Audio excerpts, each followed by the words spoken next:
जय हिंद दोस्तों Indian navy हुई और ताकतवर। राजनाथ सिंह ने किया 2 स्वदेशी वॉरशिप्स को लॉन्च। और बीस्ट मूवी में अपने एक सीन की वजह से ट्रोल हुए एक्टर विजय। वजह जानकर आप भी हो जाएंगे हैरान। वहीं सड़क, rail, 5G network, Arunachal border से सटे तिब्बत में क्या गुल खिला रहा है चीन, आइए जानते हैं इनके बारे में डिटेल में।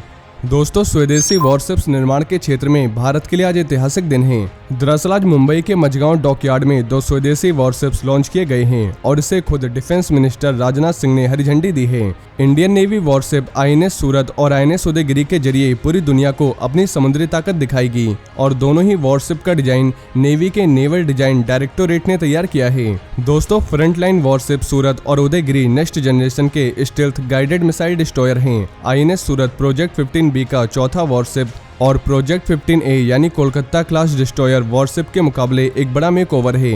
वॉरशिप सूरत को ब्लॉक कंस्ट्रक्शन मेथड का इस्तेमाल करके बनाया गया है और इसका नाम गुजरात के कमर्शियल कैपिटल सूरत के नाम पर रखा गया है और सूरत को मुंबई के बाद पश्चिमी भारत का दूसरा सबसे बड़ा कमर्शियल हब माना जाता है।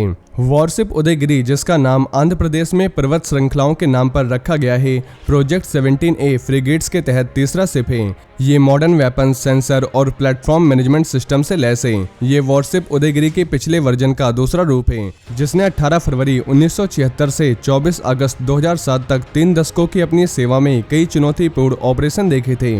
डिफेंस मंत्रालय के मुताबिक मौजूदा समय में 50 से ज्यादा शिप और सबमरीन बन रही है और इंडियन नेवी में लगभग 150 शिप और सबमरीन पहले से शामिल हैं। आत्मनिर्भरता पर बोलते हुए Indian navy chief admiral R Hari Kumar ने दिसंबर 2021 में कहा था कि पिछले सालों में नेवी में शामिल सभी 28 शिप्स और सबमरीन का निर्माण भारत में किया गया है। वहीं साउथ एक्टर विजय और एक्ट्रेस पूजा हेगड़े की मूवी बीस्ट पिछले महीने रिलीज की गई थी। इस मूवी ने अच्छा खासा कलेक्शन भी किया है, लेकिन अपने दमदार एक्शन के लिए मशहूर साउथ फिल्म इंडस्ट्री में कई लॉजिक के विपरीत कई ऐसे सीन दिखाए गए जिन्हें आसानी से हजम करना मुश्किल है। इसलिए इस मूवी में लॉजिक के उल्टे सीन दिखाने पर सवाल खड़े हुए हैं। दरअसल मूवी बीस्ट में एक्टर विजय एक सीन में फाइटर जेट उड़ाते हुए नजर आते हैं। इस सीन में एक्टर विजय काफी आसानी से दुश्मनों की मिसाइल से बच जाते हैं, लेकिन इस सीन में विजय ना तो हेलमेट पहने नजर आए और ना ही उन्होंने एयरफोर्स पायलट की ड्रेस पहनी थी, जिसके बिना किसी भी जेट को नहीं उड़ाया जा सकता है। इसलिए मूवी का ये सीन देखकर एक एयरफोर्स पायलट ने इस पर सवाल खड़े कर दिए। उन्होंने विजय के इस वीडियो को शेयर करते हुए एक सवाल किया जो अब सोशल मीडिया पर काफी वायरल हो रहा है। सीन को लेकर उठे इस सवाल के बाद से ही एक्टर विजय सोशल मीडिया पर तेजी से ट्रोल हो रहे हैं। ग्रुप कैप्टन शिवरामन साजन, जो अब इंडियन एयरफोर्स से रिटायर हैं, उन्होंने अपने ट्विटर पर मूवी की एक छोटी सी क्लिप शेयर की गई। इस क्लिप में विजय रो एजेंट वीरा राघवन के रूप में फाइटर जेट को उड़ाते हुए दिखाई दिए। इस दौरान उन पर दुश्मन की मिसाइलों से बमबारी की जाती है, लेकिन वो आसानी से इससे बच निकलते हैं। इस क्लिप को शेयर करने के साथ ही उन्होंने लिखा, मेरे पास बहुत सारे सवाल हैं। वहीं इस मूवी में Sukhoi Su-30 MKI fighter jet को एक्टर सुखोई मार्क 1 कहते हैं, जिस पर कई लोगों ने सवाल खड़ा किया है। वैसे तो ये मूवी एक रो एजेंट पर आधारित थी, लेकिन मूवी के सीन की वजह से कई सारे सवाल खड़े हुए हैं, जिसका जवाब देना फिल्म निर्माताओं के लिए भारी हो गया है।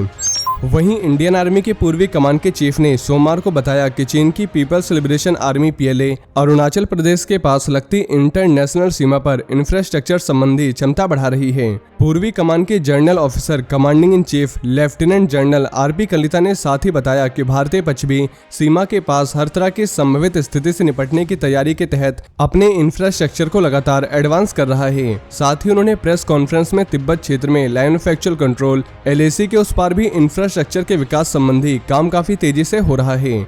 चाइना अपने सड़क, रेल और एयर कनेक्टिविटी के साथ साथ 5G मोबाइल नेटवर्क को भी लगातार अपग्रेड कर रहा है, ताकि वे किसी भी स्थिति में अपने जवानों को लाने ले जाने के लिए बेहतर स्थिति में हों। दोस्तों, कलिता ने बताया कि चीनी अथॉरिटीज ने LAC के पास फ्रंटलाइन गांव विकसित किए हैं, ताकि उनका इस्तेमाल इन दोनों गोल्स को पूरा करने के लिए किया जा सके।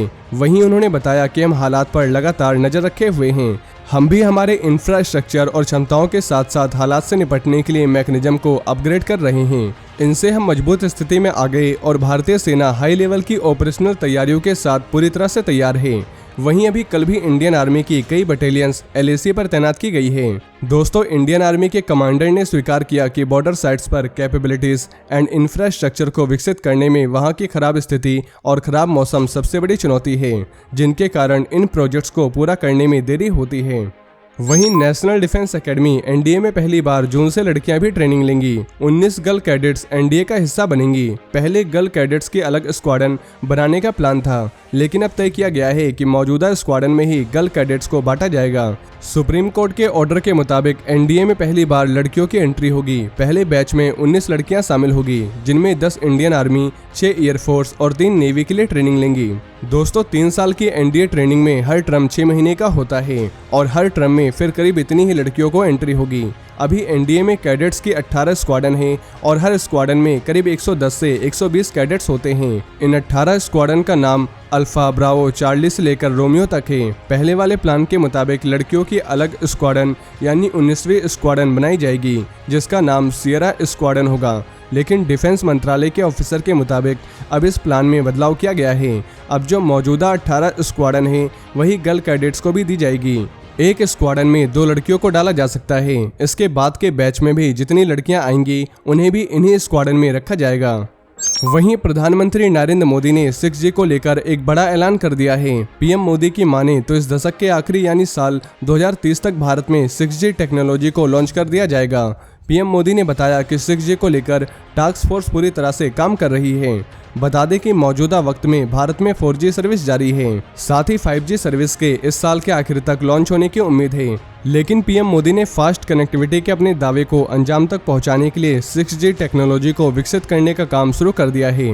पीएम मोदी ने बताया कि 5G और 6G टेक्नोलॉजी भारत के विकास में अहम रोल अदा करने जा रही है। 5G टेक्नोलॉजी पर जोर देते हुए बताया कि 5G टेक्नोलॉजी से भारत की अर्थव्यवस्था को करीब $450 बिलियन का फायदा होगा। Telecom regulatory authority of India try की सिल्वर जुबली प्रोग्राम में पीएम मोदी ने बताया कि 5G टेक्नोलॉजी भारत में केवल इंटरनेट की स्पीड को बढ़ाने का काम नहीं करेगी, बल्कि देश में डेवलपमेंट और रोजगार को बढ़ावा देने में मदद करेगी। तो दोस्तों, ये थे आज के कुछ बड़े डिफेंस अपडेट। इसके अलावा अगर आप भारतीय सेना से जुड़ी और भी जानकारी जानना चाहते हैं तो आपको हमारे दूसरे चैनल डिफेंस एनालिसिस पे मिल जाएगी, जिसके लिंक आपको नीचे डिस्क्रिप्शन में मिल जाएगी। और ये जानकारी अगर आपको पसंद आई हो तो वीडियो को ज़्यादा से ज़्यादा शेयर करें और चैनल को सब्सक्राइब करना ना भूलें। जय हिंद, जय भारत।